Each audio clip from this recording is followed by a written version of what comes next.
नमस्कार दोस्तों। बच्चे आवाज आ रही है सभी लोगों को? Audio video all clear? सब कुछ ठीक है? So we are back to normal. ठीक है, सब कुछ अब ठीक है।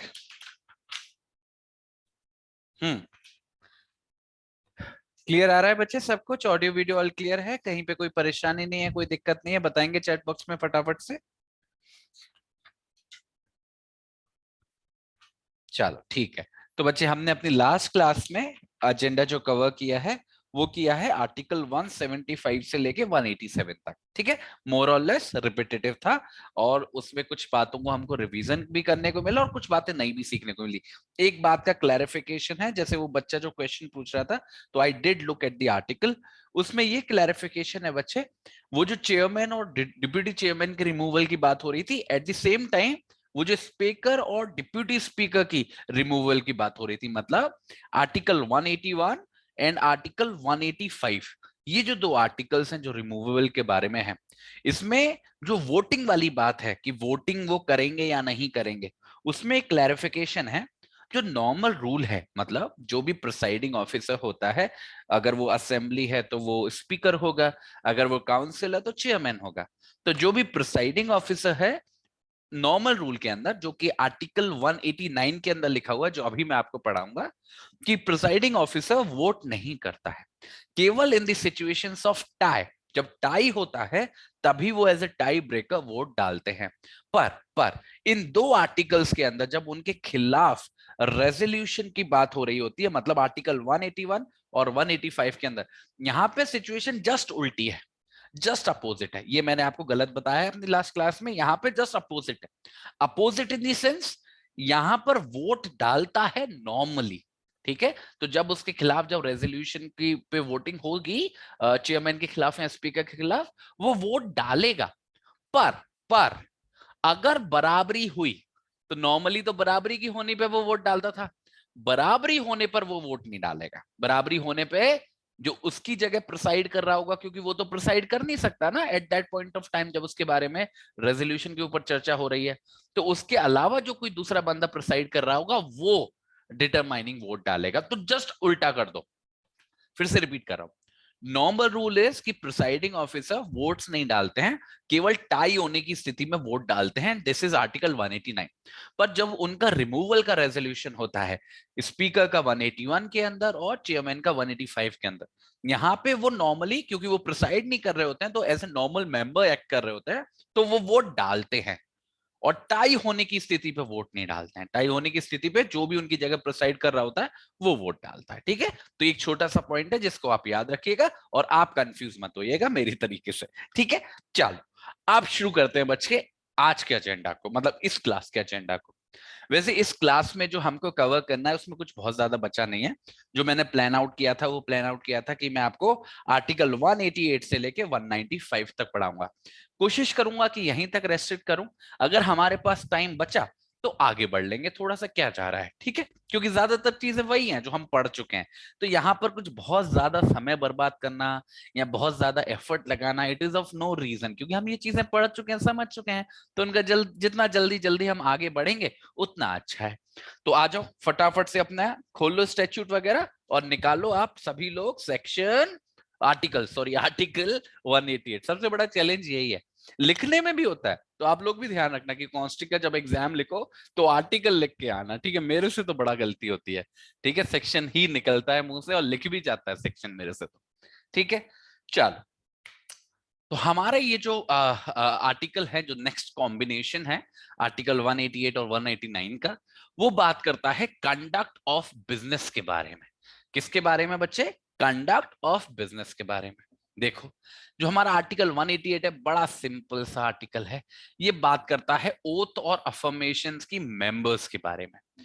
देखना बच्चे, मैं आपको बहुत इंपॉर्टेंट बात बताऊंगा इस आर्टिकल के अंदर, बहुत शांति से सुनना मेरी बातों को। देखो, पहले तो ये आर्टिकल क्या कह रहा है उसको समझ लेते हैं।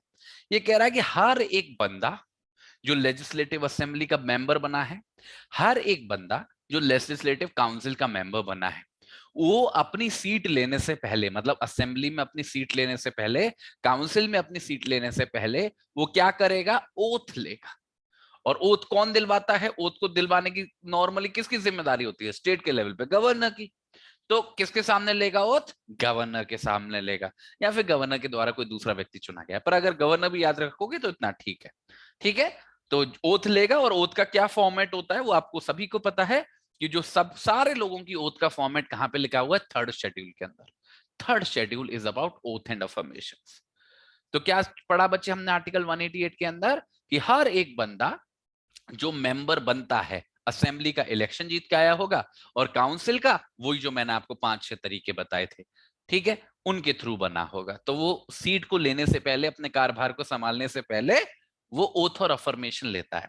यहां पे बच्चे एक बहुत महत्वपूर्ण बात मैं बता रहा हूं आपको, और वो बात यह है कि कभी भी, जब भी हम किसी राजनेता, मतलब किसी भी पॉलिटिकल लीडर की ओथ और अफर्मेशन की बात करते हैं ना, तो हमको बच्चे उसको दो कॉन्टेक्स्ट में पढ़ना होता है। फिर वो चाहे नेशनल लेवल की बात हो, फिर वो चाहे स्टेट लेवल की बात हो। जब भी आप ओथ और अफर्मेशन की बात करोगे ना पॉलिटिकल लीडर्स की, उनको दो पार्ट्स में डिवाइड करना। बच्चे, एक ओथ और अफर्मेशन होती है जब उनको वो लेनी होती है इलेक्शन कंटेस्ट करने से पहले। इलेक्शन कंटेस्ट करने से पहले, इलेक्शन कंटेस्ट करने से पहले। तो जब वो अपना नामांकन भरते हैं कि हम इलेक्शन लड़ना चाहते हैं, तो वहां पर हमारे इलेक्शन कमीशन ने रूल्स बना रखे हैं, हमारा कानून ऐसा कहता है कि हर व्यक्ति जो इलेक्शन लड़ने की सोच रहा है, उसको ओथ और अफर्मेशन लेनी होती है। एक तो बच्चे ओथ और अफर्मेशन ये होती है जो कोई भी बंदा लेता है जो इलेक्शन लड़ रहा होता है। फिर दूसरी ओथ और अफर्मेशन ये होती है जिसकी अभी हमने बात करी सेक्शन 188 के अंदर, in the context of state legislature, कि जब वो इलेक्शन लड़के जीत जाते हैं and then they become the part of the assembly और द काउंसिल, जब वो अपनी पद पे आ जाते हैं तो सीट लेते वक्त, ठीक है, at the time of occupying the seat, वो ओथ और अफर्मेशन लेते हैं। तो इन दो ओथ और अफर्मेशन में कभी आप कंफ्यूज मत हो जाना। तो अगर मैं प्रैक्टिकली बताऊं तो हर एक बंदा जो लेजिस्लेटिव असेंबली का मेंबर है, तो उसने जब इलेक्शन लड़ा होगा तब भी ओथ ली होगी, और जब वो सीट पे बैठा होगा उसने तब भी ओथ ली होगी। ये कानून के अनुसार है, स्टैट्यूट के अनुसार है, ये संविधान के अनुसार है। इतना सा फर्क है। बाकी ओथ दोनों जगह लेनी होती है। इसका फॉर्मेट थर्ड शेड्यूल बताता है क्योंकि भारतीय संविधान के अंदर लिखा है। इसका फॉर्मेट इलेक्शन कमीशन बताती है। तो ओथ और अफर्मेशन को इन दो कॉन्टेक्स्ट में हमेशा अपने एग्जाम में पूछा जाए या ना पूछा जाए, आपको लिख के आना है। ठीक है, अब आते हैं आर्टिकल 189 पे। 189 के अंदर बच्चे वोटिंग की बात होती है। वोटिंग की स्टेट लेजिस्लेचर्स के अंदर, मतलब हाउस के अंदर, मतलब असेंबली के अंदर, काउंसिल के अंदर। देखना, बहुत ध्यान से देखना, इसमें बहुत अच्छे अच्छे कॉन्सेप्ट हैं 189 के अंदर। केवल वोटिंग नहीं है, एक कोरम का भी कॉन्सेप्ट है। कोरम का भी बड़ा इंपॉर्टेंट कॉन्सेप्ट होता है, समझने वाली चीज है, ध्यान से देखिएगा। कोई भी सवाल उठेगा जब किसी भी सदन के अंदर, चाहे वो असेंबली हो चाहे वो काउंसिल हो, बाय डिफॉल्ट, ध्यान से सुनना बच्चे, बाय डिफॉल्ट ऐसा कोई भी सवाल मेजोरिटी ऑफ वोट से सुना डाला, मतलब मेजोरिटी ऑफ वोट से डिसाइड किया जाता है। अब ये मेजोरिटी ऑफ वोट का मतलब क्या है, समझ रहे हो? मेजोरिटी ऑफ वोट मतलब majority of votes of the people present and voting. तो जो लोग उस समय पर जब वो सवाल उठा है उस समय पर सदन में मौजूद हैं और वोट डाल रहे हैं, तो जिस तरफ वो ज्यादा वोट डालेंगे उसी तरफ वो सवाल डिसाइड होगा। तो ऐसे मान के चलो, ऐसे दिमाग में एजेंडा बनाओ, मानो कोई सदन है, उस सदन के अंदर 500 लोग हैं, टोटल मेंबरशिप जो है उसकी 500 की है। उस 500 में से 300 लोग आए, उपस्थित हैं, उन 300 लोगों में से 150 लोगों ने वोट डाला। तो देख रहे हो, टोटल मेंबरशिप 500 की है, किसी फलाने दिन आए 300 लोग थे, और उन 300 लोगों में से केवल 150 ने ही वोट डाला, 150 ने एब्सेंट किया। तो ऐसी सिचुएशन में ये जो सवाल है कैसे डिसाइड होगा? इन 150 की मेजोरिटी के आधार पर। तो जिस तरफ 76 या 76 से ज्यादा वोट डल जाएंगे, मतलब 50% से ज्यादा, उसी फेवर में ये सवाल हो जाएगा। तो यहां पे मेजोरिटी इसके आधार पर नहीं, टोटल मेंबरशिप के आधार पर नहीं, या टोटल मेंबर्स प्रेजेंट के आधार पर नहीं, बल्कि present and voting, both of the things. ये उपस्थित भी हैं और वोट भी डाल रहे हैं। इन लोगों की मेजोरिटी के आधार पर कोई भी सवाल डिटरमाइन होता है नॉर्मली। ये नॉर्मल रूल है, ये डिफॉल्ट रूल है। कुछ सर्कमस्टांसेस में ये बदल जाता है, कभी कभी हमको टोटल मेंबरशिप का चाहिए होता है, पर नॉर्मल बाय डिफॉल्ट, जैसा बाय डिफॉल्ट सेटिंग होती है ना किसी भी डिवाइस की, तो हमारे सदनों की डिफॉल्ट सेटिंग ये है, majority of the votes of the people present and voting, present and voting, ये याद रखना, कभी मत भूलना इस बात को।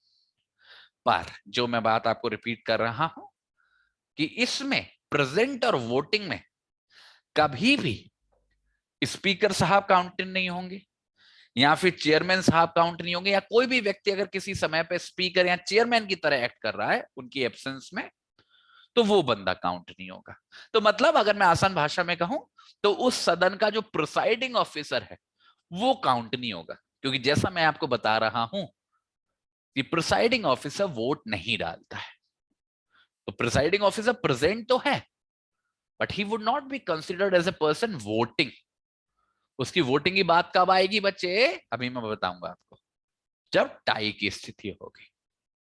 तो इसको दोबारा सुन लो कि कभी भी सदन के अंदर अगर किसी भी चीज पे फैसला लेना होता है, it is taken on the basis of majority of the people present and voting. ये 150 इन आर एग्जाम्पल, जिसमें हम प्रिसाइडिंग ऑफिसर को इंक्लूड नहीं करते हैं। अब देखना,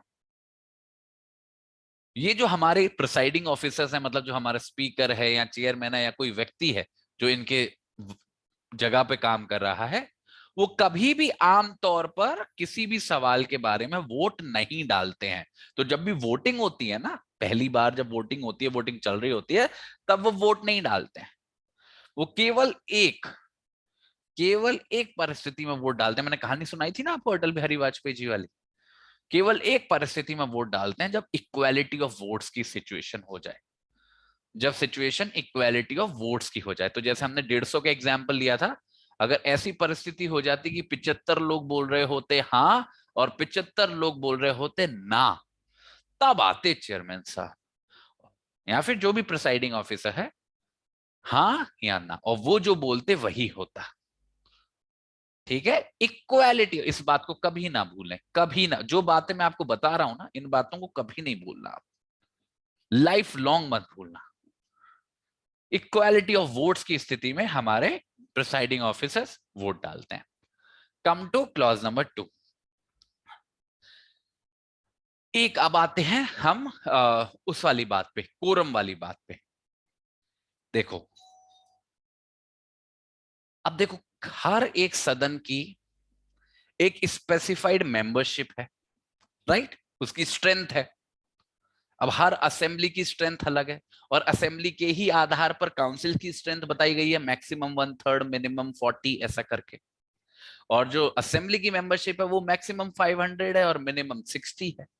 पर सबकी अलग अलग है। जैसे अगर हम यूपी की बात करें तो बहुत बड़ा सदन है, वहीं कोई छोटी मोटी स्टेट की बात करें, गोवा वगैरह की बात करें, तो बहुत छोटा सदन है।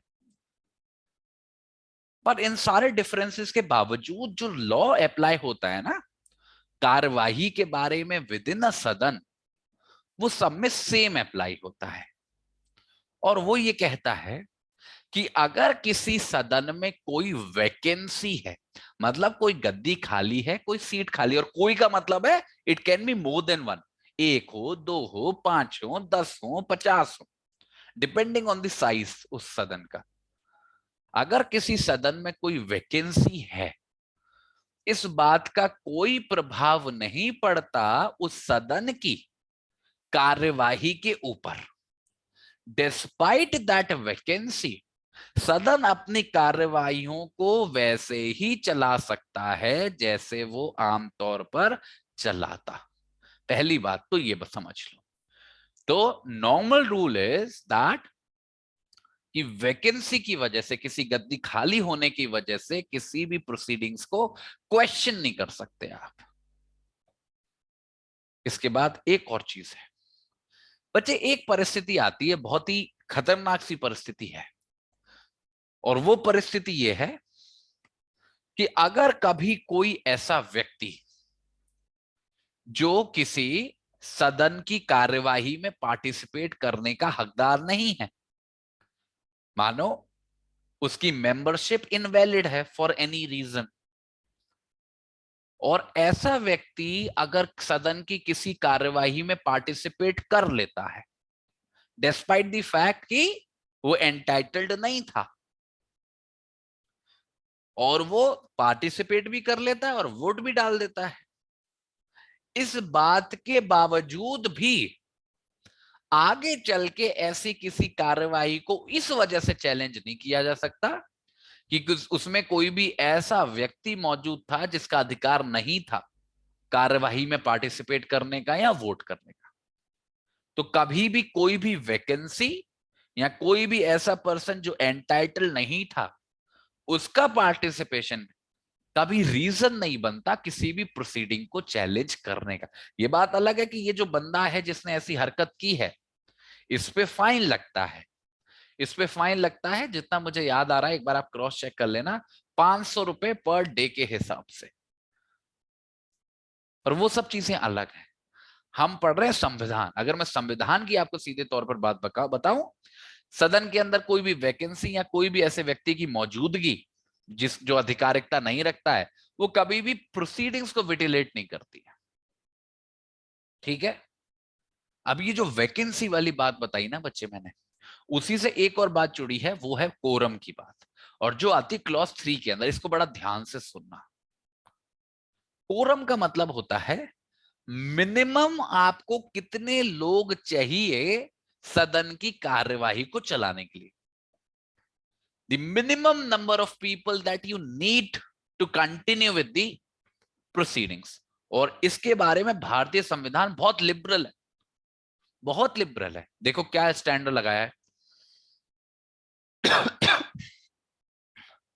स्टैंडर्ड लगाया है कि जो कोरम होना चाहिए किसी भी स्टेट लेजिस्लेचर के अंदर, वो या तो 10 मेंबर हों, 10 लोग उपस्थित हों जो मेंबरशिप होल्ड करते हों, या जितनी टोटल मेंबरशिप है उस हाउस की उसके 1/10 हो, 1/10वां हिस्सा हो। इनमें से जो भी नंबर ज्यादा होगा, जो भी नंबर ज्यादा होगा, अगर उतने लोग मौजूद हैं तो कार्यवाही को शुरू किया जा सकता है। जैसे दो एग्जाम्पल लेता हूं, मानो किसी भी असेंबली के एग्जाम्पल ले लेते हैं। मानो किसी भी असेंबली में 80 मेंबर्स है टोटल मेंबरशिप, तो इसके 10% कितने हुए? 8 हुए।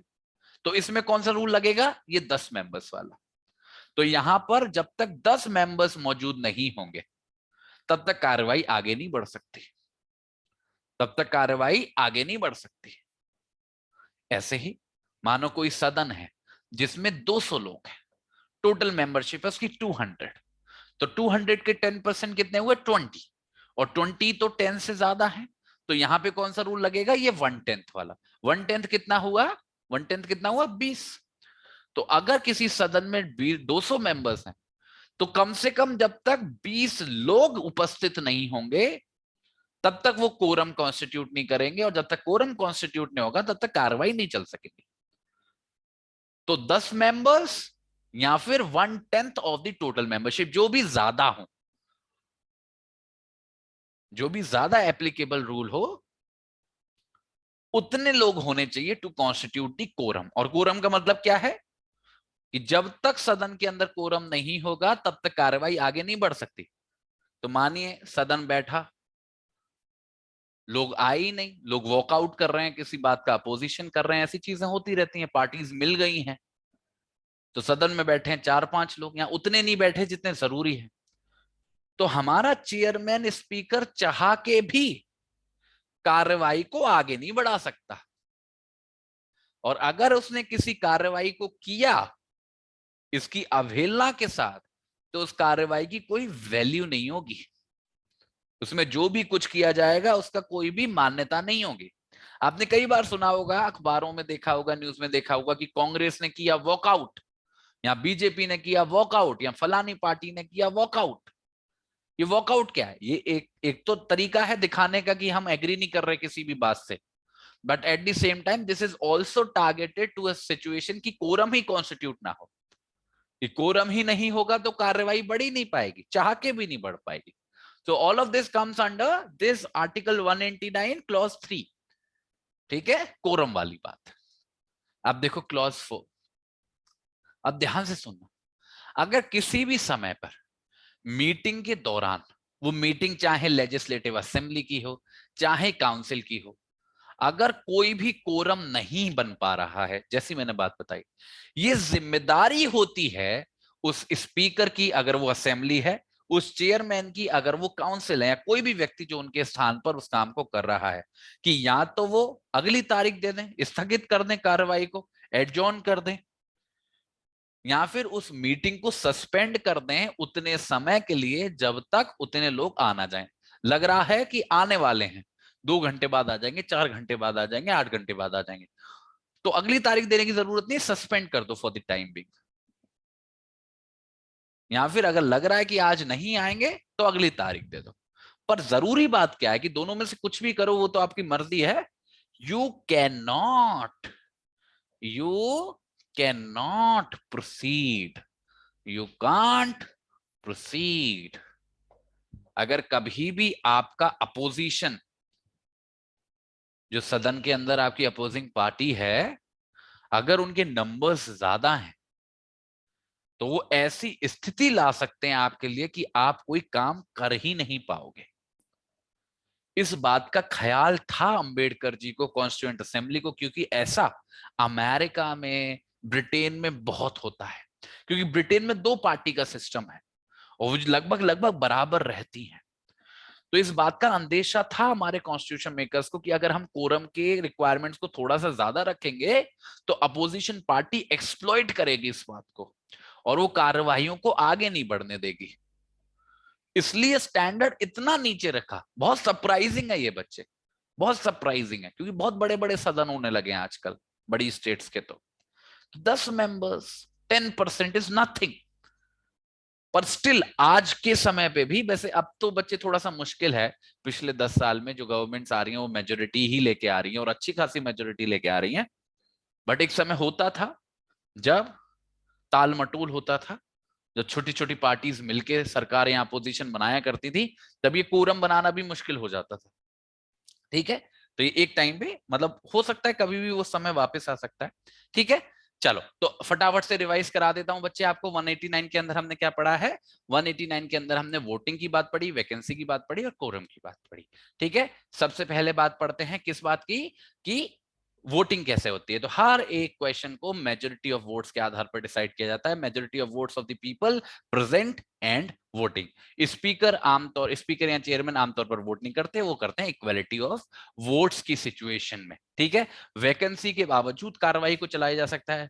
इस बात के बावजूद कि कोई व्यक्ति अधिकार नहीं रखता था पार्टिसिपेट करने का, फिर भी उसने किया, उसकी वजह से कोई भी कार्रवाई खराब नहीं हो जाएगी। कोरम का मतलब है कम से कम 10 लोग या फिर 1/10, जो भी ज्यादा हो। अगर किसी भी समय पे कोरम कॉन्स्टिट्यूट नहीं हो रहा है तो प्रिसाइडिंग मेंबर की यह जिम्मेदारी है कि वो उसको स्थगित करे या सस्पेंड करे। ठीक है, तो आर्टिकल 189 एंड 189, 188 एंड 189, ये जो कॉम्बो है दोनों आर्टिकल्स का, बहुत इंपॉर्टेंट है।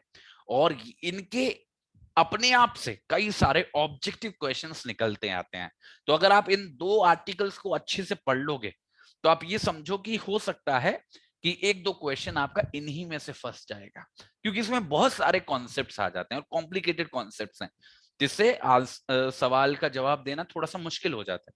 तो उसको आप पढ़ लोगे तो आपकी एक पॉइंट स्ट्रांग हो जाएगा। ठीक है, अब मुझे बता दो 188 और 189 क्लियर है सभी लोगों को? चैट बॉक्स में वाई टाइप करके बताएंगे बच्चे।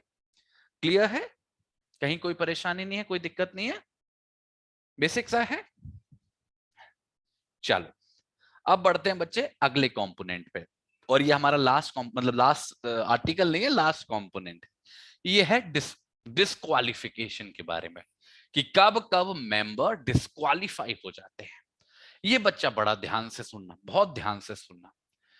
देखो, चुन के आना कंपैरेटिवली आसान है समझना कि भाई इलेक्शन हुआ होगा, जीते होगे और आए होगे, बट आपका आके निकाला जाना, that is something to think about. वही हमको यहां पे समझना है। तो हमारा जो आर्टिकल 190 है वो बात करता है वैकेशन ऑफ सीट्स के बारे में। तो ध्यान से देखना, कोई भी व्यक्ति कभी भी एक ही समय पर काउंसिल और असेंबली का मेंबर नहीं हो सकता एक एक साथ। अगर कोई भी व्यक्ति ऐसी स्थिति में है कि वो काउंसिल का भी मेंबर बना हुआ है और असेंबली का भी मेंबर है, तो उसको अपनी एक सीट छोड़नी ही होगी। ठीक है, तो सिंपल सी बात है, कभी भी कोई व्यक्ति एक साथ दोनों सदनों का मेंबर नहीं हो सकता। ठीक है,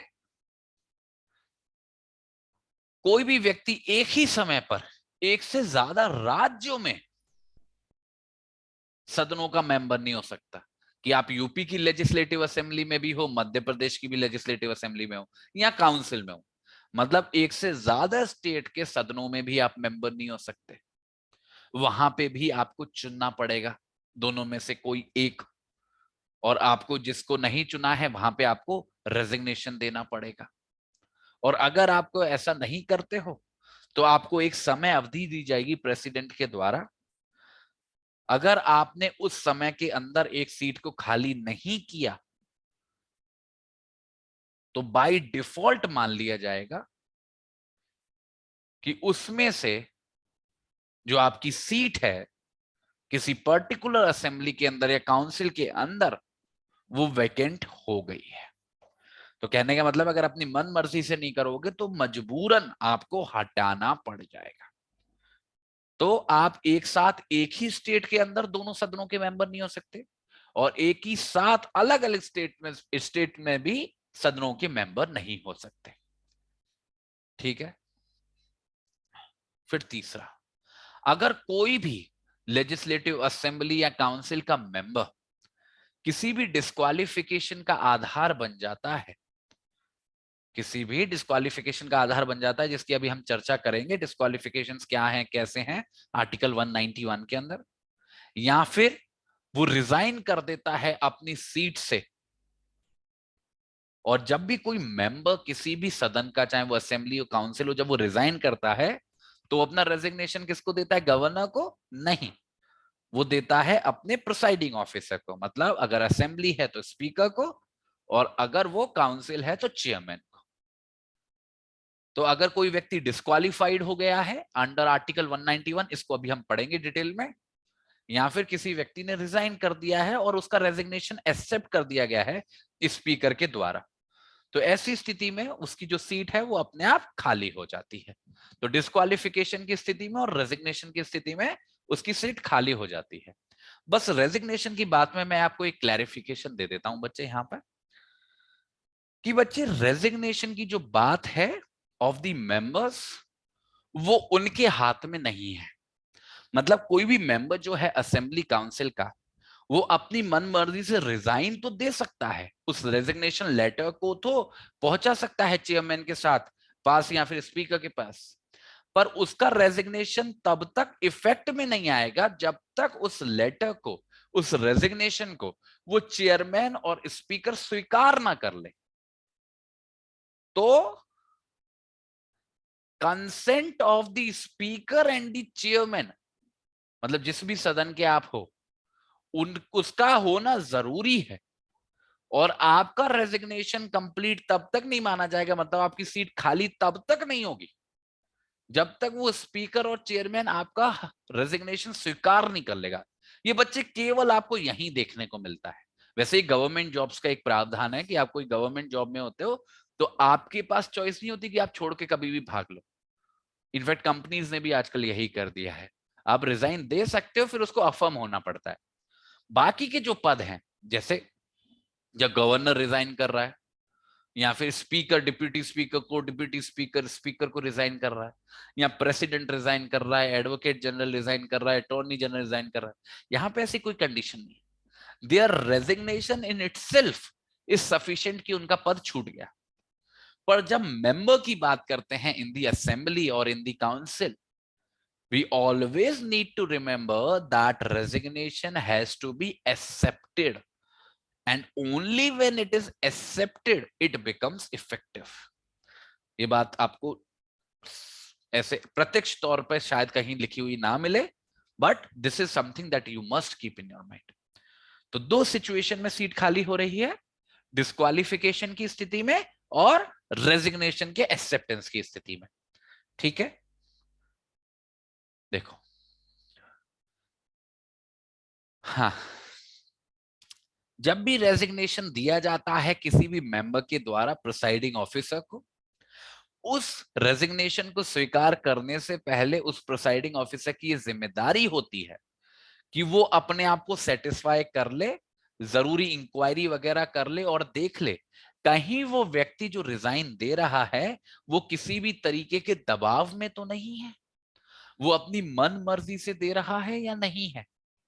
ये जो रेजिग्नेशन को एक्सेप्टेंस वाली रिक्वायरमेंट रखी गई है ना, ये इसी वजह से रखी गई है जिससे ये सुनिश्चित कर सके कोई भी प्रिसाइडिंग ऑफिसर कि उसको रेजिग्नेशन देने वाला व्यक्ति अपनी मर्जी से दे रहा है, कहीं किसी पॉलिटिकल प्रेशर के अंडर तो नहीं दे रहा है।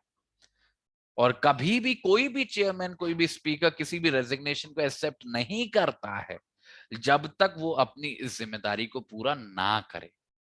और अगर वो नहीं करेगा तो इस बात को चैलेंज भी किया जा सकता है इन फ्यूचर।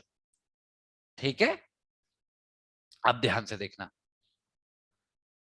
अगर कोई भी मेंबर, चाहे वो काउंसिल का हो चाहे वो असेंबली का हो, बिना प्रिसाइडिंग ऑफिसर की परमिशन के 60 दिनों तक लगातार, 60 डेज तक लगातार अपने सदन से एब्सेंट रहता है, गायब रहता है, तो ये मान लिया जाता है कि उसने अपनी सीट छोड़ दी है अपने आप।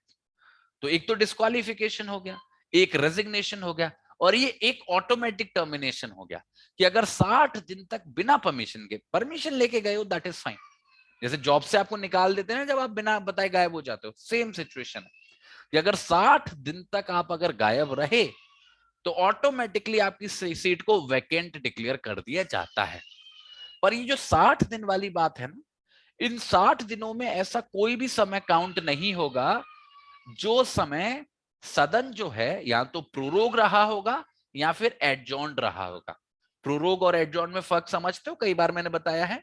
एडजॉर्न में फर्क क्या होता है, जब अगली तारीख दी जाती है, सदन वही चल रहा है, सेशन वही चल रहा है, पर अगली तारीख दी है कि अब हम एक हफ्ते बाद मिलेंगे।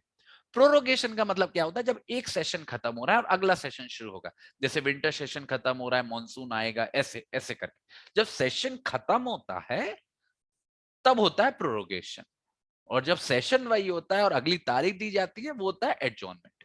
तो अगर कोई भी प्रोरोगेशन या प्रोरोगेशन में तो बच्चे मोस्ट लाइकली वो 4 दिन से ज्यादा का ही होगा। प्रोरोगेशन में तो इनफैक्ट महीने हो जाते हैं, 2 महीने, 3 महीने, 4 महीने, 5 महीने हो जाते हैं। एडजॉर्नमेंट में ऐसा हो सकता है कि एडजॉर्नमेंट 4 दिन से कम की हो।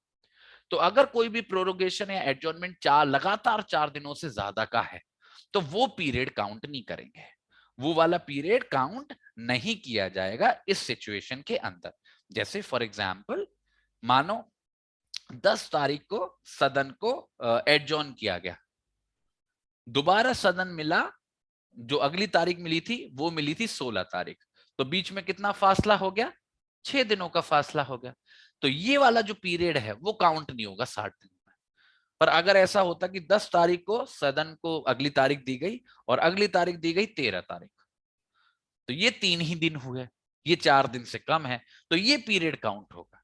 तो 60 डेज के ये जो एब्सेंट का पीरियड काउंट होना है, इसमें कभी भी लगातार 4 दिनों की जब छुट्टी हो जाती है तो उस पीरियड को हम काउंट नहीं करते।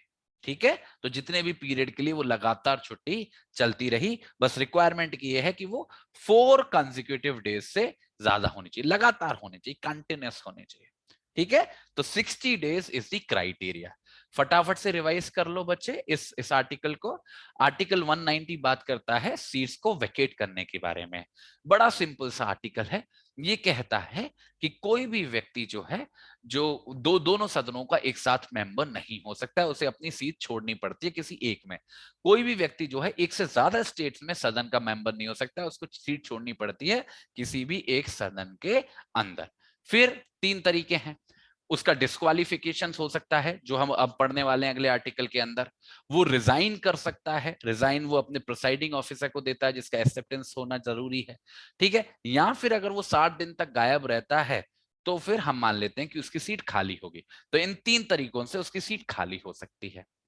अब जैसा 190 के अंदर हमने जो पहला तरीका पढ़ा था ना सीट खाली होने का, वो है डिस्क्वालिफिकेशंस। और डिस्क्वालिफिकेशंस की चर्चा की गई है बच्चे हमारे आर्टिकल 191 के अंदर। तो डिस्क्वालिफिकेशन फॉर मेंबरशिप, इसको बड़ा ध्यान से सुनना, इस पे सवाल आता है, ध्यान से सुनना। कोई भी व्यक्ति डिस्क्वालीफाई हो जाएगा असेंबली या काउंसिल का मेंबर बनने के लिए अगर वो कोई भी ऑफिस ऑफ प्रॉफिट होल्ड करता है। ऑफिस ऑफ प्रॉफिट होल्ड करता है, फिर वो चाहे केंद्रीय सरकार के अंदर हो, चाहे राज्य सरकार के अंदर हो, या कोई भी एक ऐसा ऑफिस जिसको राज्य सरकार ने, मतलब स्टेट लेजिस्लेचर ने डिक्लेयर किया है कि इसको हम डिस्क्वालिफिकेशन का आधार मानेंगे। तो अगर कोई भी व्यक्ति है जो ऑफिस ऑफ प्रॉफिट कर रहा है होल्ड, चाहे वो सेंट्रल गवर्नमेंट के अंदर हो, चाहे वो स्टेट गवर्नमेंट के अंदर हो, या फिर कोई भी ऐसी पोस्ट होल्ड कर रहा है जिसको स्पेसिफिकली स्टेट गवर्नमेंट ने बोल रखा है कि ये आधार बनेगी डिस्क्वालिफिकेशन का, तो ऐसा व्यक्ति ऑटोमेटिकली डिस्क्वालिफाइड हो जाता है to become a member of the assembly और द काउंसिल। अब ऑफिस ऑफ प्रॉफिट का बच्चे बहुत सब्जेक्ट मैटर है इंटरप्रिटेशन का, जया बच्चन का केस इसमें बहुत अच्छा है, उसको पढ़ना चाहिए आप सभी लोगों को। ऑफिस ऑफ प्रॉफिट को आपको ऐसा समझना चाहिए, ऑफिस ऑफ प्रॉफिट का मतलब है कोई भी ऐसा काम जिसके बदले आपका मुनाफा हो रहा है।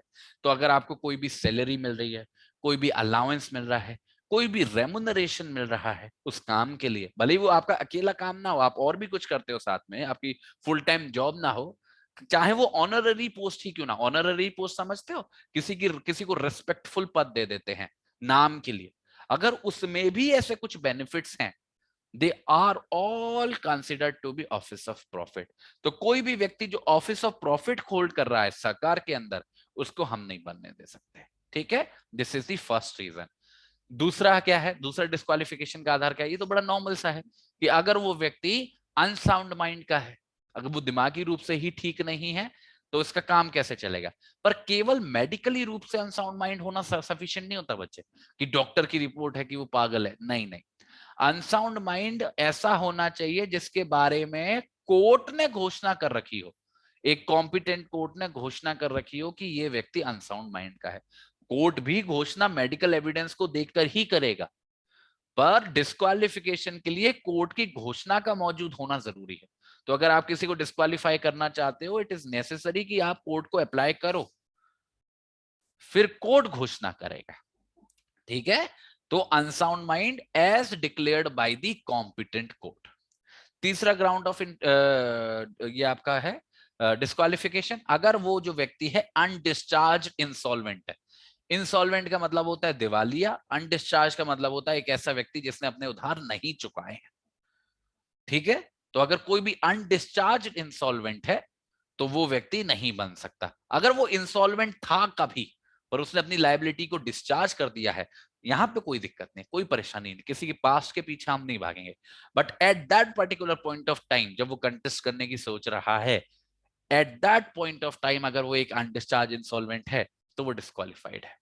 या फिर अगर कोई व्यक्ति भारतीय नागरिक ही नहीं है, या फिर वो भारतीय नागरिक तो है पर उसने खुद से किसी फॉरेन देश की सिटीजनशिप को एक्वायर किया है, या फिर किसी भी तरीके की एलिजियंस रखता है, एड्रेंस रखता है किसी भी विदेशी सरकार के साथ, किसी भी विदेशी राज्य के साथ, तो किसी व्यक्ति का भारतीय नागरिक ना होना या फिर नागरिक होना पर किसी विदेशी देश की सिटीजनशिप को एक्वायर कर लेना, या किसी भी तरीके का एलिजियंस रखना किसी भी विदेशी सरकार की तरफ, ये 3 आधार होते हैं जो डिस्क्वालीफाई कर देते हैं किसी भी व्यक्ति को मेंबर बनने के लिए।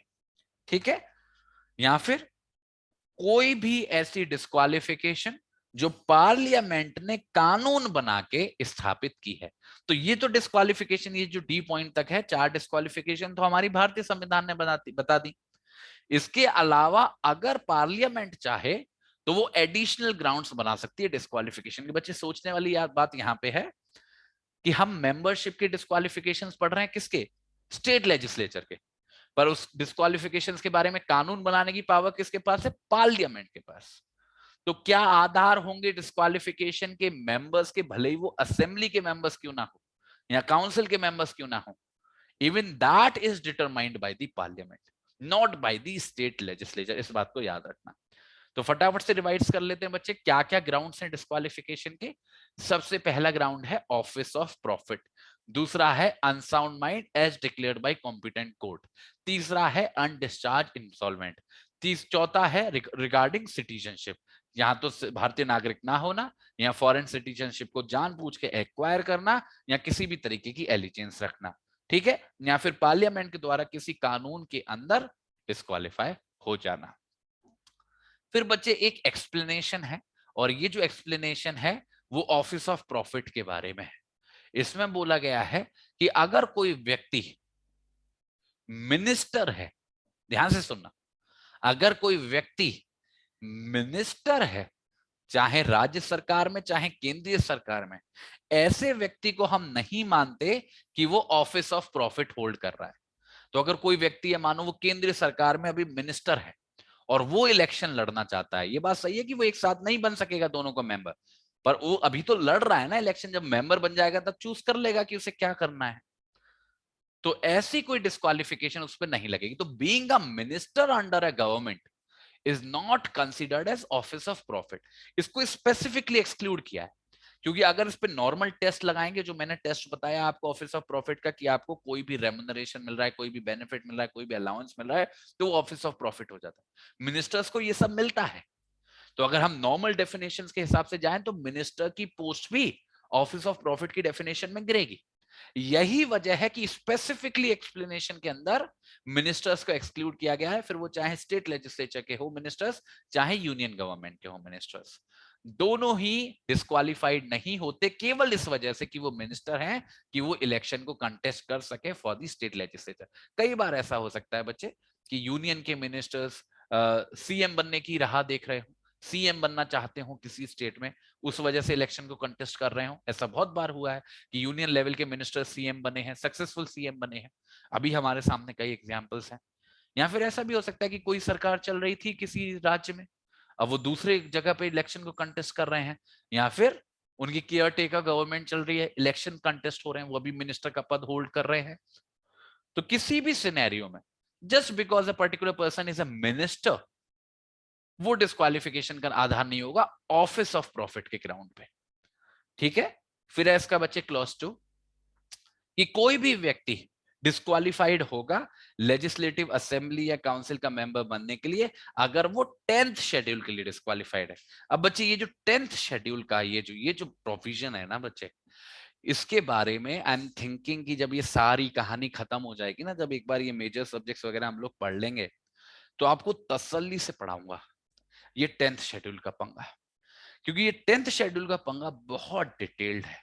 ये जो डिस्क्वालिफिकेशन का लॉ है ना, ये तो बच्चे हम संविधान पढ़ रहे हैं, संविधान में बहुत लिमिटेड प्रोविजंस है। जब मैं कानून पढ़ाऊंगा ना आपको, तो आप चौंक जाओगे कि कैसे कैसे रूल्स एंड रेगुलेशंस लागू होते हैं और कैसे चुटकियों में कोई डिस्क्वालीफाई हो जाता है।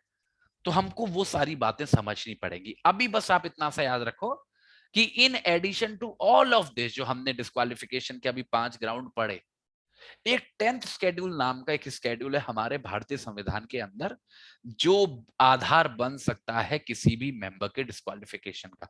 और ये जो 10th शेड्यूल है ना, ये इन सारे प्रोविजन से जो भी अभी तक हमने पढ़े, उनसे कहीं ज्यादा इलेबोरेटेड है, कहीं ज्यादा इलेबोरेटेड है, ठीक है। तो आपको क्या याद रखना है 191 के अंदर, वो 5 ग्राउंड्स, ऑफिस ऑफ प्रॉफिट और मिनिस्टर वाला रिलेशन, और आखिरी में 10th शेड्यूल वाली बात। बस बस इतना सा याद रखना है, ठीक है। अब मुझे जल्दी से बताओ, सेक्शन 190 और 191 क्लियर है? चैट बॉक्स में बताएंगे बच्चे, वाई टाइप करके फटाफट से। Are we all clear so far? All good?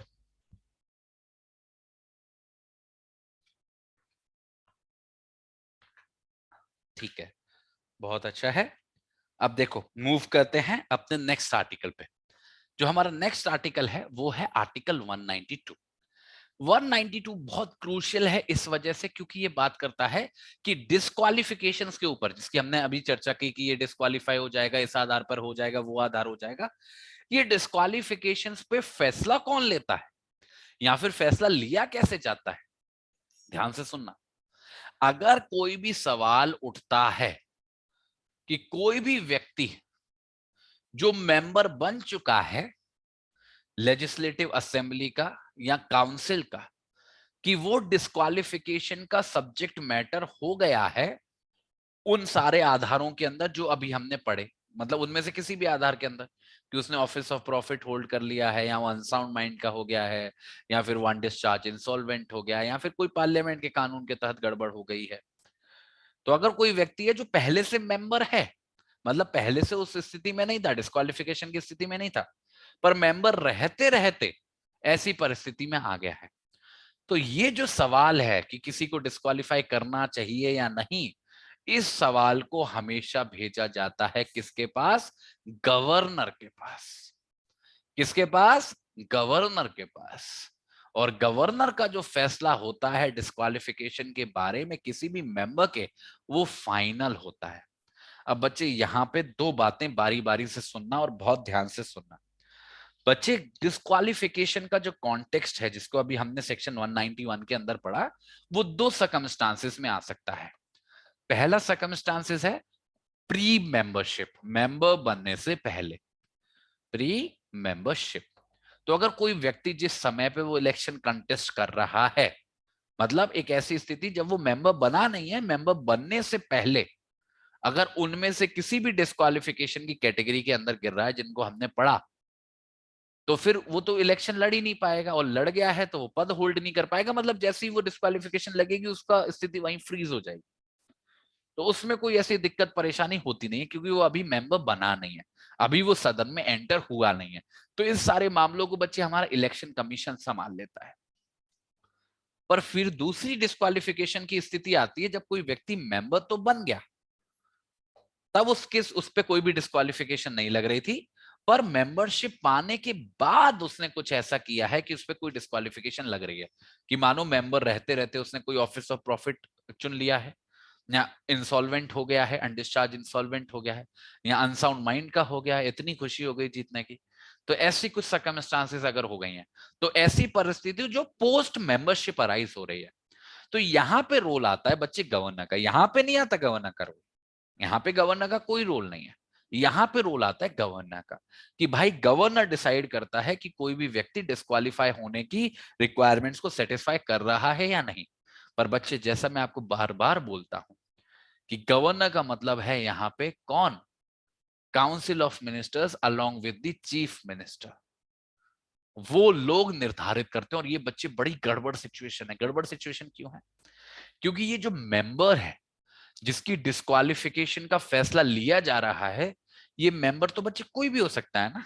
ये हो सकता है अपोजिट पार्टी का मेंबर हो।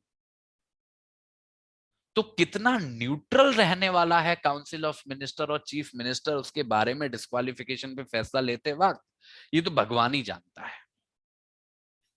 तो ये एक ऐसी स्थिति है जहां पर कहीं ना कहीं सरकार के पास ये पावर आ गई है कि वो निर्धारित कर रहा है बाकी सारे मेंबर्स के सदन में रहने की पावर। ये बात बिल्कुल सही है कि किसी को भी उठा के नहीं फेंक सकता, कुछ ना कुछ ग्राउंड्स होने चाहिए डिस्क्वालिफिकेशन के, कुछ ना कुछ तो सामने कंटेंट हमको चाहिए। बट फिर भी फाइनल फैसला लेने की पावर गवर्नर को देना, और ये पता होते हुए कि गवर्नर की खुद की तो कोई पहचान है नहीं, वो जो भी कुछ करेगा on the aid and advice of ministers करेगा। तो यहां पर थोड़ा सा एक उंगली उठाने वाली बात आ जाती है। पर बच्चे इसी बात को जो मैं आपसे कह रहा हूं ना कि ऐसी परेशानी आ सकती है, इसी को काफी हद तक रोकने और थामने के लिए क्लॉज 2 बनाया गया है। क्लॉज 2 कहता है कि यह बात बिल्कुल सही है कि फैसला गवर्नर को लेना है, और उसका जो फैसला होगा वो फाइनल होगा, पर गवर्नर के लिए ये जरूरी है, ये बच्चे बाउंडेशन है, ये डिस्क्रिशन नहीं, ये जरूरी है गवर्नर के लिए कि वो अपना फैसला लेने से पहले इलेक्शन कमीशन की राय जरूर लेगा। तो जैसे ये प्री मेंबरशिप वाली स्थिति में तो इलेक्शन कमीशन डिटरमाइन कर ही रहा था किसी की डिस्क्वालिफिकेशन को। पोस्ट मेंबरशिप की स्थिति में भी इलेक्शन कमीशन का रोल आ जाता है, किसके थ्रू? गवर्नर के थ्रू। क्योंकि गवर्नर के लिए ये जरूरी है कि वो उसकी क्या ले? ओपिनियन ले। और इतना ही नहीं, गवर्नर बाध्य है कि जो भी कुछ इलेक्शन कमीशन कहेगा उसी के हिसाब से फैसला लेना होगा। तो मतलब भले ही गवर्नर कुछ भी कहता रहे, भले ही गवर्नर के पीछे छुपे हुए काउंसिल ऑफ मिनिस्टर्स कुछ भी कहते रहे, पर जो आखिरी फैसला है भले लिया गवर्नर के नाम पे जा रहा है, पर उसको लेने वाला और कोई नहीं, इलेक्शन कमीशन है। This is called saving the situation, कि एक ऐसी परिस्थिति में हम जा रहे थे जिसका कितना मिसयूज हो सकता था। अभी भी हमने उसको पूरी तरीके से सिक्योर नहीं किया है। यहां पे भी ये बात आ सकती है कि इलेक्शन कमीशन कितना इंडिपेंडेंटली एक्ट करेगा या नहीं करेगा, पर कंपैरेटिवली नो डाउट ये पहली वाली स्थिति से जो क्लॉज 1 के अंदर स्थिति दी गई थी, अगर हम क्लॉज 2 को हटा दे तो उससे तो फार फार बेटर है। और खासकर ये वाली बात, ओपिनियन लेना भी जरूरी और उसके हिसाब से चलना भी जरूरी। तो इस बात को दिमाग में बिठा लो आप सभी लोग, ठीक है? This is article 192। अब ये जो आर्टिकल 193 है बच्चे, ये बड़ा सिंपल सा है, इसमें कुछ भी ऐसा खास नहीं है। ये बात करता है पेनल्टी की। कैसे लोगों को पेनल्टी दी जा रही है? जो लोग बैठ रहे हैं या फिर वोट दे रहे हैं ओथ और अफर्मेशन लिए बिना। मैंने जैसा आपको बताया, आर्टिकल 188 के अंदर ओथ और अफर्मेशन लेना जरूरी है हर उस व्यक्ति के लिए जो मेंबर चुना गया है असेंबली या काउंसिल का। तो अगर कोई भी बंदा जो असेंबली या काउंसिल का मेंबर बन गया है और वो जो है ओथ और अफर्मेशन नहीं ले रहा है और उसके बिना ही कार्यवाही में पार्टिसिपेट कर दे रहा है या वोटिंग कर दे रहा है, तो ऐसी स्थिति में उसके ऊपर पेनल्टी लगाई जाती है, फाइन लगाया जाता है। और ये जो फाइन होगा वो 500 रुपए तक का हो सकता है। ठीक है, 500 रुपए का। और ये 500 रुपए का एक स्टेट अमाउंट नहीं है। हर दिन जब वो कार्यवाही में पार्टिसिपेट लेगा बिना ओथ के, हर वोट जो वो डालेगा बिना ओथ के, हर उसका 500 रुपया होगा। और ऐसे ही अगर कोई भी व्यक्ति जो क्वालिफाइड नहीं है मेंबर बनने के लिए और वो एज अ मेंबर पार्टिसिपेट करता है। अब यहां पे क्वालिफाइड की बात क्या है? कि कोई एक ऐसा व्यक्ति जो डिस्क्वालिफाइड है अंडर आर्टिकल 191, उस बात के बावजूद अगर वो अपने मेंबरशिप के फायदे उठाता है, प्रोसीडिंग्स में पार्टिसिपेट करता है, वोटिंग करता है, तो ऐसे व्यक्ति पे भी, जैसे मैंने बताया, उसकी वजह से फर्क नहीं पड़ेगा कार्रवाई पे, कार्रवाई की वैलिडिटी खत्म नहीं होगी। पर ये जो व्यक्ति है जो ऐसा कर रहा है, डिस्पाइट डिस्क्वालिफिकेशन कंटिन्यू कर रहा है, पार्टिसिपेट कर रहा है, इस पे भी एक दिन के हिसाब से 500 रुपए का फाइन लगेगा। तो हमारा ये जो आर्टिकल है बच्चे, इस आर्टिकल के अंदर दो कैटेगरी के लोग आ रहे हैं। ऐसे लोग जो चुने गए हैं और बिना ओथ के काम कर रहे हैं, और ऐसे लोग जो डिस्क्वालिफाइड हैं फिर भी पार्टिसिपेट कर रहे हैं। ठीक है, 500 रुपए का फाइन पर डे के हिसाब से। So this is article 193। ठीक है, अब मुझे जल्दी से बताओ, आर्टिकल 192 और 193 क्लियर है बच्चे सभी लोगों को? चैट बॉक्स में वाई टाइप करके बताएंगे।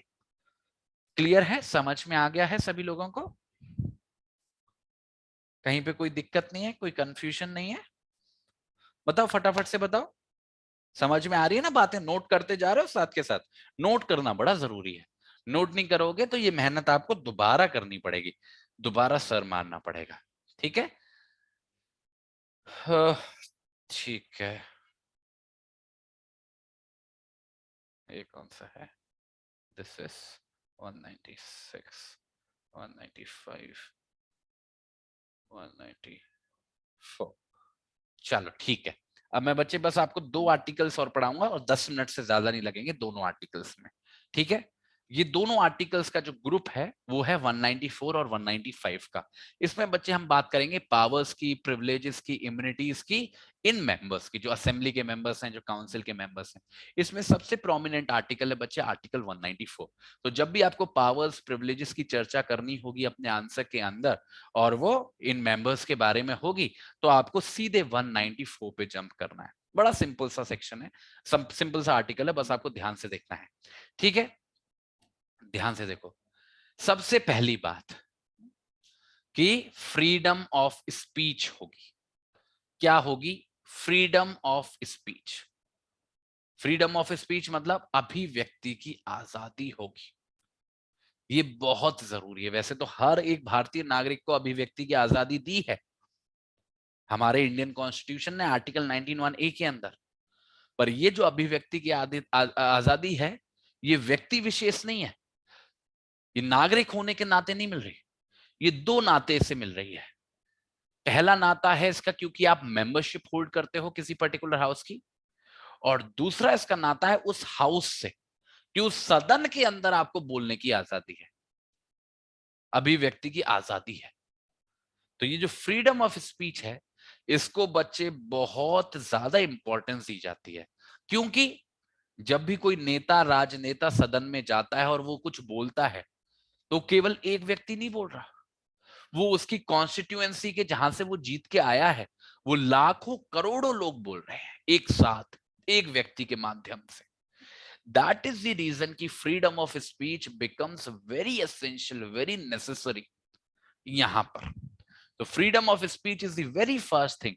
इसको पावर बोल लो, इसको प्रिविलेज बोल लो, जो बोलना है बोल लो, but it is one of the most ordained, most essential component. ठीक है, ध्यान से देखो। ये जो हमारा क्लॉज 2 है, ये कहीं ना कहीं क्लॉज 1 से ही जुड़ा हुआ है, उसी फ्रीडम ऑफ स्पीच से ही जुड़ा हुआ है। ये कहता है कि कोई भी बंदा जो असेंबली का मेंबर है या काउंसिल का मेंबर है, उसके खिलाफ किसी भी कोर्ट के अंदर कोई भी कार्यवाही नहीं चलाई जाएगी इस आधार पर कि उसने किसी भी प्रोसीडिंग्स के अंदर क्या वोट डाला था, किसको सपोर्ट किया था या किसको सपोर्ट नहीं किया था। और ऐसे ही कोई भी व्यक्ति अगर कुछ भी पब्लिश करता है जो उस सदन की कार्यवाहियों के बारे में है, उस पर भी ऐसी कोई भी कार्रवाई नहीं चलाई जाएगी किसी भी कोर्ट के द्वारा, भले ही उन रिकॉर्ड्स के अंदर कुछ भी ऐसा हो जो शायद किसी व्यक्ति को डिफेम कर रहा हो या किसी व्यक्ति के साथ गलत कर रहा हो। कहने का मतलब है क्लॉज 2 क्या कह रहा है? क्लॉज 2 सदन को एक क्लोज्ड हब बना रहा है कि यहां पे आप बिल्कुल बिल्कुल डरो मत, हिम्मत रखो चीजों को, क्योंकि आप यहां सदन के अंदर जो भी कुछ करोगे, it can not be the subject matter of the court, कि आपको कल को क्वेश्चन करे कि आपने ऐसा क्यों किया, वैसा क्यों किया। और इतना ही नहीं, सदन की कार्यवाहियों को पब्लिश करने वाले लोग भी, दे आर ऑल्सो प्रोटेक्टेड। ठीक है, तो उनको भी इस बात पे नहीं पकड़ा जा सकता कि वो किसी भी तौर पर किसी गलत काम को करने में सहायता कर रहे हैं। तो देख रहे हो एक दूसरे से चीजें जुड़ी हुई हैं। फ्रीडम ऑफ स्पीच से ही निकल के आता है ये वोट। अरे भाई, फ्रीडम ऑफ स्पीच खाली आप मुंह से नहीं एक्सरसाइज करते, you also do that through your conduct. I will vote in favour of anything जो भी मुझको ठीक लगता है, और मैं उसके लिए सिक्योर्ड हूं इस क्लॉज 2 के अंदर। ठीक है, अब ये जो दो बेसिक सी बात बताने के बाद हमारा क्लॉज 3 कहता है कि जो पावर्स हैं, जो प्रिविलेजेस हैं, जो इम्यूनिटीज हैं, चाहे वो काउंसिल की हो, चाहे वो असेंबली की हो, या किसी कमेटी के मेंबर्स की हो जो इन असेंबलीज के अंदर काम कर रहे हैं, वो ऐसी होंगी जिनको लेजिस्लेचर खुद डिसाइड करेगी कानून के माध्यम से। लेजिस्लेचर खुद डिटरमाइन करेगी, स्टेट लेजिस्लेचर खुद डिटरमाइन करेगी कि वो क्या पावर और प्रिविलेजेस देना चाहते हैं।